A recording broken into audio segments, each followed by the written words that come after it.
안녕하세요. 사연을 처음 적어보게 된 30대 초반의 여자예요. 짧게 제 소개를 먼저 해드리자면, 저는 서울 상위권 공대를 졸업하고 대기업에 재직을 하다가 첫째 아이를 낳게 되며 30쯤에 직장을 그만두었습니다. 제 또래 친구들에게는 비할 수도 없을 만큼 25이란 이른 나이에 결혼을 하게 되었고요. 남편은 저보다 10살 연상의 전혀 다른 배경을 가지고 있던 남자였죠. 남편은 대학도 졸업을 하지 않았고요. 고등학교 때에도 오토바이를 타고 다니는 소위 날라리다운 삶을 살아가다가 여러 번 사고쳐 시어머니를 경찰서에 불려가게 한 것으로 알고 있습니다. 경찰서까지 불려갔다는 건 그냥 날라리가 아니라 정말 찐으로 날라리의 삶을 살던 남자였단 걸 의미했죠. 왜 이런 남자를 하필 그 어린 나이에 연애만 해도 되었을 텐데 결혼까지 했나 싶습니다. 저도 이런 생각으로 여러 번 제 머리를 쥐어뜯곤 했어요. 하지만 결혼을 하던 당시 저는 누구나 생각하듯이 너무나 어린 나이였고요. 막 대기업에 취직을 해서 재직을 하던 도중 친구의 친구를 통해 남편을 만나게 되며 적극적으로 대시를 해오는 나이 많은 남자의 꼬리침에 줏대 없이 흔들렸던 것 같습니다. 그땐 연애를 한다는 이유로 남편이 옷도 참 멀끔하게 입고 다녔고 저는 아직 없던 자가용도 끌고 다니면서 절 여기저기 많이 데려다 주곤 했거든요. 당연하다는 듯 데이트를 하는데 들어가는 비용도 전부 다 남편이 대주었고 마치 저를 소중하다 못해 아주 귀하디 귀한 대감집 막내딸 다루듯이 떠받들어 줬습니다. 그러니 어릴 적에 부모님이 이혼을 하셔서 엄마의 손에서 자란 저는 아빠인 것 마냥 나를 든든하게 보살펴 주려고 하는 남편에게 뿅 반해버리고 말았네요. 이제 와서 생각을 해보면 인연이라고 하기엔 남편이 너무 일방적으로 절 떠받들어줘서 계산적인 만남이 아니었나 싶습니다.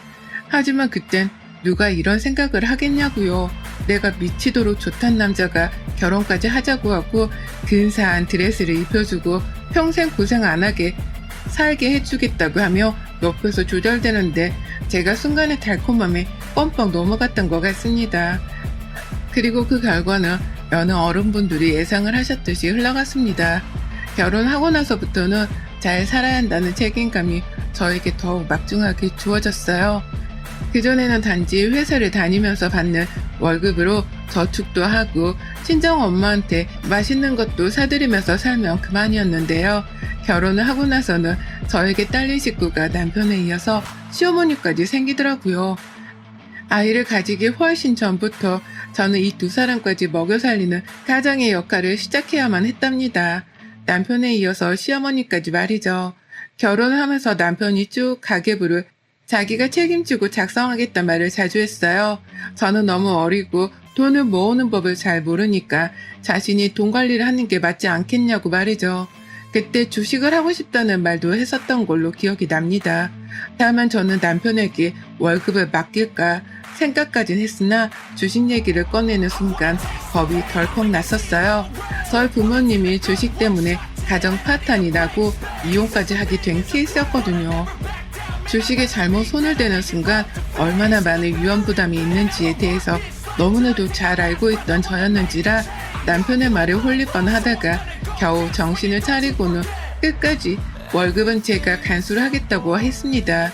돈 불리는 법을 잘 모르긴 해도 못 모르고 저축하는 건 자신 있으니 그냥 맡겨달라고 말이죠. 하지만 그때부터 본격적으로 남편의 가스라이팅이 시작되었어요. 시어머니까지 뒤늦게 합세를 하셨고요. 와이프가 대기업에 다녀서 군것질이라도 조금은 쉽게 하고 살 줄 알았다는 말을 하며 너 결혼하고 나니까 되게 쪼잔하게 보냈어 라고 말을 한다거나 네가 좀 사줘. 와이프가 대기업이나 다니는데 나도 덕 좀 보자 라고 하면서 지갑 열일을 자꾸 저에게 시켰어요. 물론 내 남편이니까 저도 제 돈을 써서 남편 먹이는 것에 아무런 불만은 없었습니다.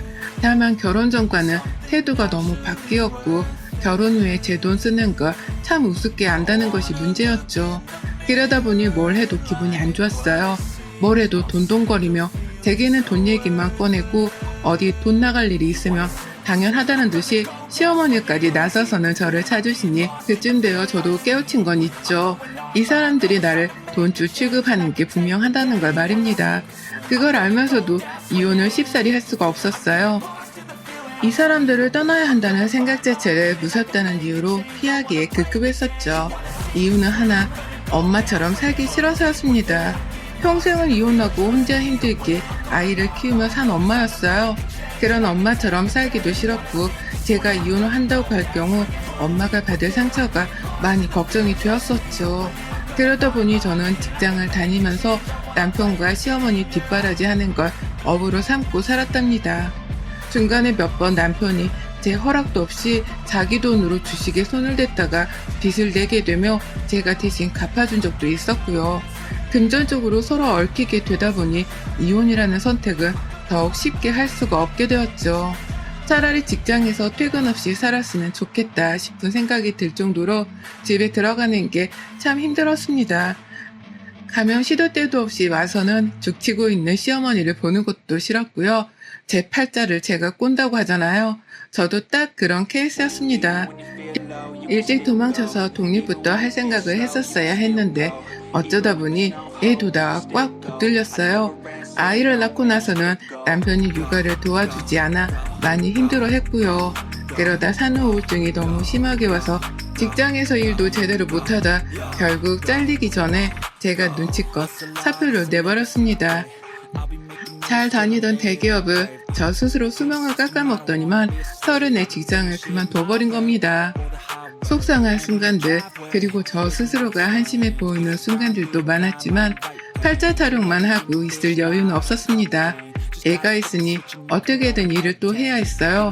그 와중에 남편이랑 시어머니는 일을 그만뒀다며 믿는 밧줄이 끊긴 것 마냥 한심스러워했는데 표정을 받아주기엔 제가 너무 빠듯했었습니다.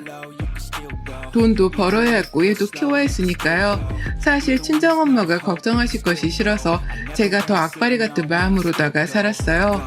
누구한테도 남자 하나 때문에 인생 조졌다는 소리를 듣고 싶지 않아서 제가 할 수 있는 최대한을 하고자 노력했습니다. 그러다 보니 집안에서 일어나는 분란은 최대한 피하고자 했어요. 어머님은 여전히 제 눈치를 보지도 않으시고 집으로 찾아오셨고 대기업을 그만둔 후로는 쓸모가 없는 며느리라도 되었다는 듯이 입이 매번 삐쭉 튀어나와 잔소리를 늘어놓으셨는데요. 그런 모습에 대응을 하기에 제 마음의 여유가 너무 없었습니다. 무슨 말씀을 하더라도 일단은 무시를 하거나 한 귀로 흘려듣는 게 다시 자리를 잡기에는 덜 좋은 방법이었죠. 고부관계의 정다운 말 따위는 나누지 않고 늘 한쪽에서 일방적으로 혼을 내거나 정신차리라고 잔소리를 퍼붓는 관계이다 보니 지금껏 살며 평생 시어머니랑 따뜻하게 손 한 번 잡아본 적이 없었습니다. 저 결혼할 적에는 이혼해 엄마 밑에서 혼자 자라 외로웠을 거라며 먼저 결혼식에서 선뜻 손까지 잡아주시면서 딸처럼 대해주시겠다고 하셨던 분이셨는데요. 그때의 기억은 온데간데 없이 남보다 못한 사이가 되었죠. 그뿐이면 다행이게요. 자기 엄마랑 사이좋게 지내지를 않는다면서 남편은 저에게 문제가 있다는 말을 참 자주 내뱉었습니다. 제가 태생의 말도 잘 못하고 사람을 다정하게 대해주지도 않는다고 하더군요.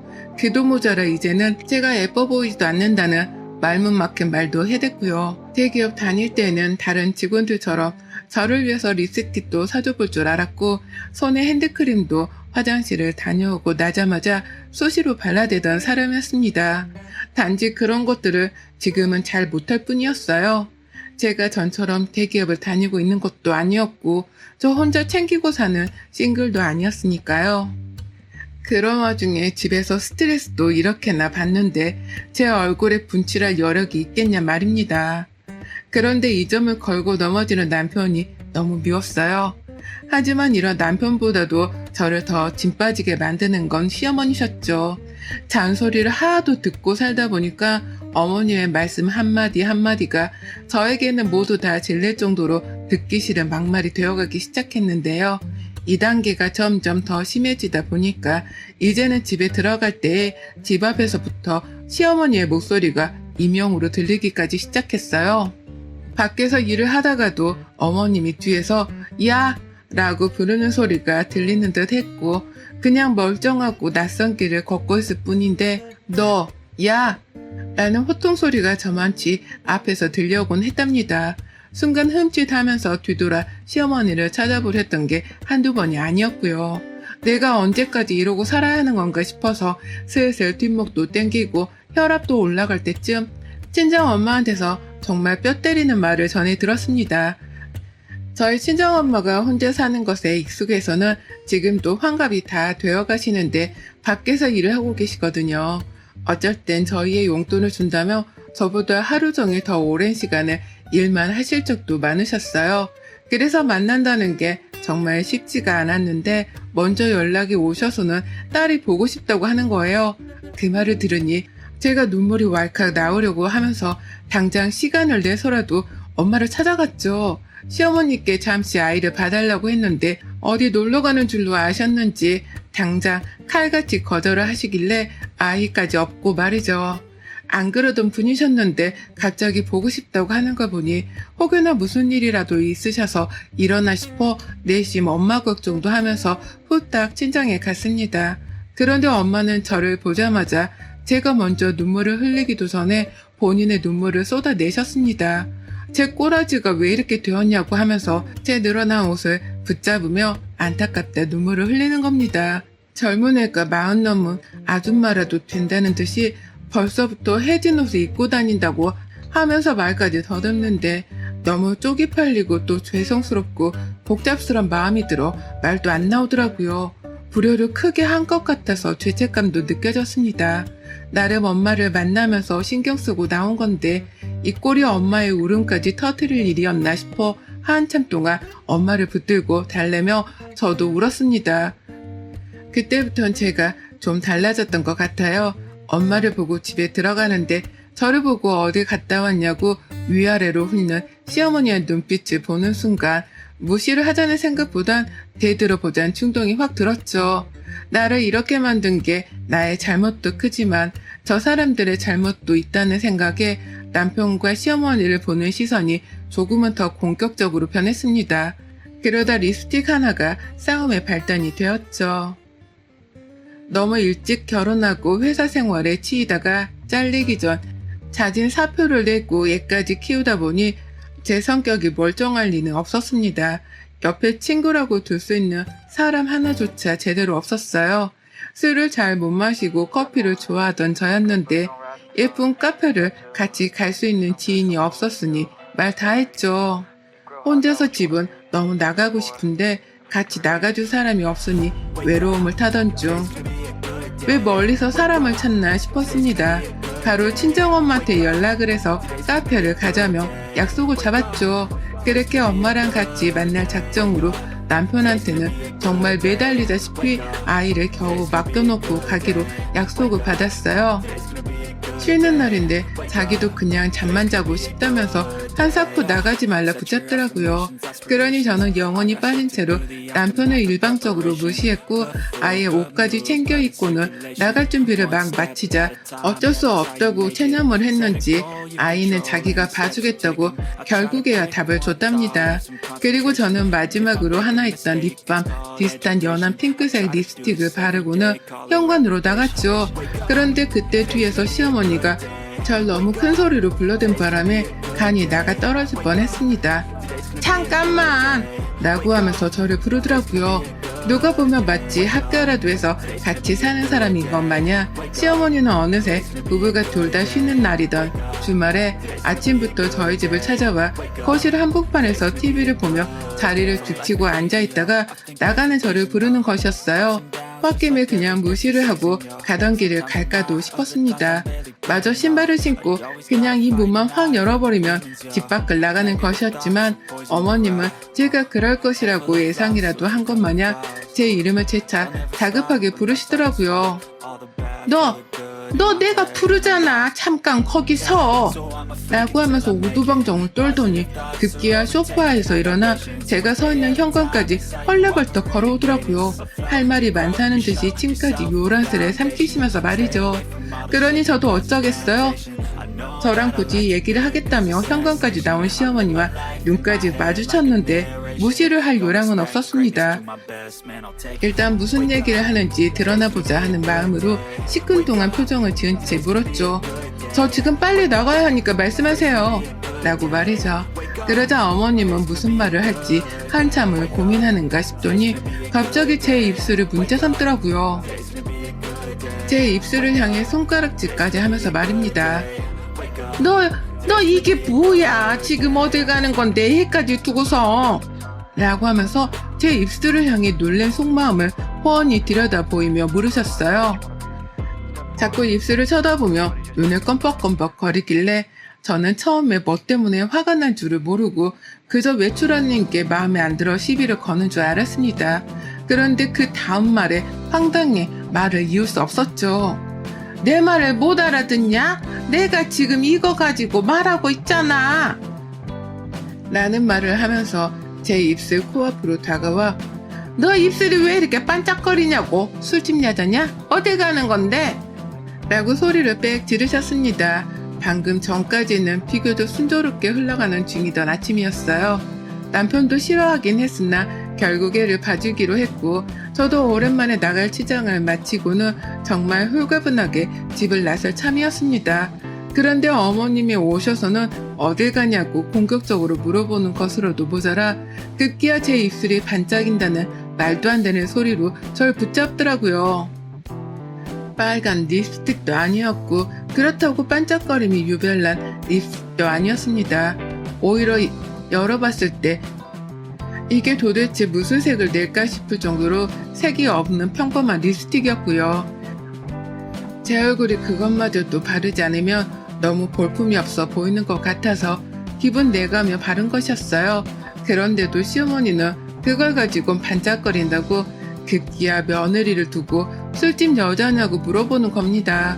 며느리가 그냥 며느리도 아니고 당신 아들이랑 결혼해서 손주까지 낳은 여자인데 그런 가족한테 술집 여자냐니요.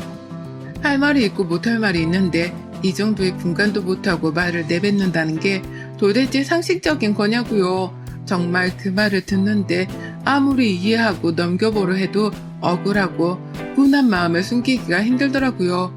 도대체 며느리를 얼마나 우습게 여겼으면 립스틱 하나 바른 걸 가지고 어디 몸이라도 팔려고 나가는 여자 취급을 하나 싶었습니다.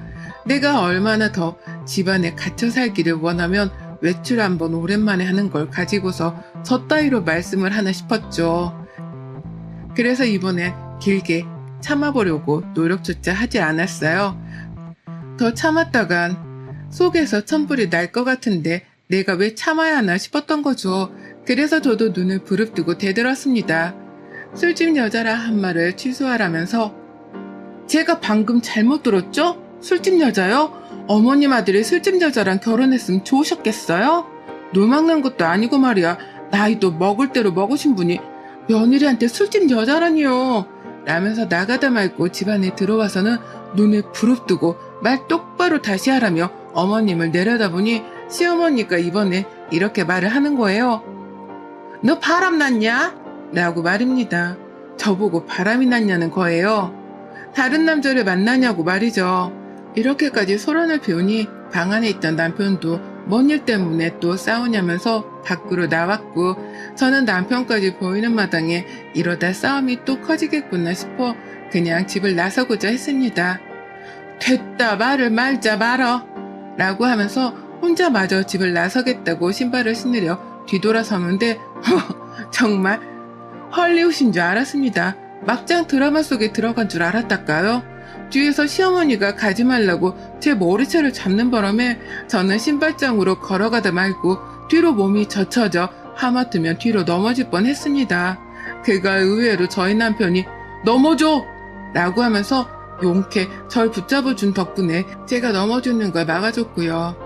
그리고 전 이걸 도전장으로 받아들였네요. 먼저 시작한 건 시어머니셨습니다. 먼저 막말을 퍼부은 것도 시어머니셨고 먼저 머리채를 잡는 도발을 저지른 것도 시어머니셨어요. 그러니 전 방금 전까지 그냥 무시하고 집을 나가버리려다 말고 지금 받은 이 도전장을 절대 그냥 넘기지 말아야겠다는 확신에 차서는 손바닥 위로 올라갔습니다. 저도 마찬가지로 시어머니의 머리채라도 잡아보려고 순간 손이 먼저 반응을 보인 거예요. 가뜩이나 제가 시어머니보다 키가 20cm는 더 큰 것 같은데 손바닥까지 위로 치켜 올리고 나니 이 모습이 흡사 무섭도록 보여지긴 했습니다. 어머님도 그렇게 느끼셨는지 순간적으로 자기 몸을 움츠리고는 몇 초 쫄았다는 티를 팍 내시더라고요. 그 모습을 본 순간 저는 다행히도 손을 내려놨고요. 시어머니처럼 손찌검을 하는 똑같은 수준의 사람이 되고 싶지 않았거든요. 나는 어머님보다 잘 배웠고 생각도 깊다는 걸 보여드리고 싶었습니다. 때리라는 신용을 했으나 진짜로 때리지는 않은 채 언제라도 때릴 수 있는데 참고 있는 것이라는 것만 보여주면 그뿐이었어요. 그리고 전 그런 어머님을 남편을 한번 노려보다가 내가 이 집구석에서 더 살면 사람도 아니지 라는 말을 남기고는 집을 나가버렸어요. 그리고 저는 일주일이 넘게 집을 나와 친정에 살기 시작했습니다. 그날 엄마를 만나러 집을 나오고 난 후 다시 남편과 아이를 보러 집에 들어가지 않았어요. 어차피 내가 들어가봤자 남편과 시어머니는 잔소리만 할 텐데 없어도 그만이다 싶었거든요. 애는 저 혼자 낳은 것도 아닌데 알아서 잘 돌볼 거라고 생각을 했고요. 그러니 남편은 혼자 애를 보게 했다면서 당황함이 언제 오냐고 어디로 데리러 가면 되냐는 질문을 던져대면서 얼른 집에로 오라고 닥달을 했습니다. 안 오면 큰일이라도 나는 것 마냥 아이 사진도 수두룩하게 보냈고 시어머니가 잘못을 뉘우치고 있는 중이라면서 어머님이 손을 들고 있는 사진까지 보내더라고요. 그걸 찍어서 보내면 제가 화를 풀 줄 알았는지 시어머니가 양손을 든 채 남편의 카메라 앞에서 울상 표정을 짓고 있는 사진을 보냈는데 전 오히려 그 사진을 보자마자 온몸에 소름이 쫙 돋았습니다. 이딴 거 보낼 생각을 한 남편의 수준에 너무나 실망을 해서 말이죠. 그리고 결국 저는 단순한 장기 가출로 이 싸움을 종결시키려 했는데 정말로 더는 못 봐주겠다며 남편을 친정앞 카페로 불렀어요. 혹시나 불상사가 일어날까 싶어서 집으로 부르지는 않았고 사람 많은 카페에서 남편을 만났습니다. 그리고는 거기서 말 한마디 나누려 하질 않고 일방적으로 이혼 서류를 내밀었죠. 저는 같이 살기도 싫었어요. 아직 남편이 진 주식빚을 대신 갚아주며 생긴 빚을 되돌려받지 못했지만 상관없었습니다. 빨리 이 집구석에서 벗어나고 싶은 생각뿐이었고요. 회사를 다닐 때도 나에게 의존을 하려고 하더니 직장을 그만두고 나서도 육아와 살림, 가게 등 모든 부분에 있어서 저에게 짐을 지게 하려고 한 남편과 시어머니를 용서할 수 없었습니다. 배려를 못해주는 시어머니의 행동은 더욱 저를 화나게 했고요. 그래서 이혼을 하자고 했더니만 남편이 너무 힘들어 하더라고요. 아직 아이도 어리고 엄마의 손길이 많이 필요로 할 텐데 이렇게 갑자기 헤어지면 어떡하냐면서 그 많은 사람들이 있던 카페 안에서 눈물을 보이더니 훌쩍이다 대성통곡을 시작했습니다. 제가 준비해간 이혼 서류를 1차로 찢어버리기까지 했었어요. 물론 저는 남편의 머리 꼭대기 위에 있는지라 몇 장 더 준비해간 걸 눈앞에 꺼내 보였고요. 진절머리가 나니 빨리 이혼을 해달라고 보채기만 했습니다.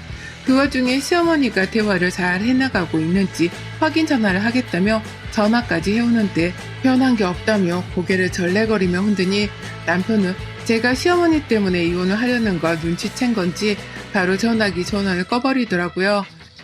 앞으로 어머님이 저번처럼 머리끄댕이를 잡아당기게 하는 일을 없게 하겠다며 두 손을 싹싹 빌기까지 했으나 저는 괜찮다고 했습니다. 배려 따위도 거절을 하겠다고 딱 잡아뗀 거예요. 그런 배려를 지금껏 못 받고 살았는데 이제라도 가능할 리가 없다며 남편의 달콤한 말을 속아 넘어가는 걸 딱 막아버렸죠. 그리고는 서류만 남긴 채 자리를 떴습니다.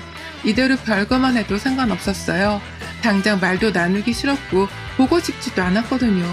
남편한테 이미 제 결정을 충분히 보였다 싶었고 남편도 잘 알아차린 건지 그 다음부터는 시어머니가 난리를 쳤습니다. 집에 들어오지도 않는 며느리를 걱정하며 혼자 아이를 키우는 아들내미 보기가 가슴 아프셨던지 한사코 집으로 들어오라고 다시는 집에 오지 않겠다며 저희 친정엄마한테까지 연락을 하셔서 저를 찾더라고요. 전 물론 시어머니의 말씀은 하나도 귀 기울여 들을 생각이 없었기에 무시를 했고요. 결국 어떠한 선택을 하든지 간에 저희는 이별을 코앞에 둔 부부가 되어버리고야 말았답니다. 외출해보겠다고 립스틱을 바른 그 하나의 사건이 발단이 되어서 결국 애증어리던 우리 부부가 이혼을 눈앞에 두게 되었네요. 어떻게 해서든 우리는 이혼을 했을 테지만 그 이유가 립스틱 하나가 될 줄은 정말 몰랐습니다. 그게 조금은 억울해서 전 바로 며칠 전 새빨간 립스틱 하나를 새로 사서는 그걸 일부러 매일같이 바르고 다니고 있어요. 립스틱을 바른 제 얼굴을 볼 때마다 새삼 시어머니가 떠오르면서도 이걸 보면 시어머니가 무슨 반응을 보일까 싶은 마음에 더 짙게 입술을 칠한답니다.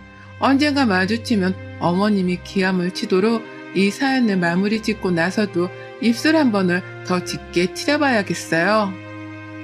여러분의 생각은 댓글로 남겨주세요. 오늘도 시청해주셔서 정말 감사합니다.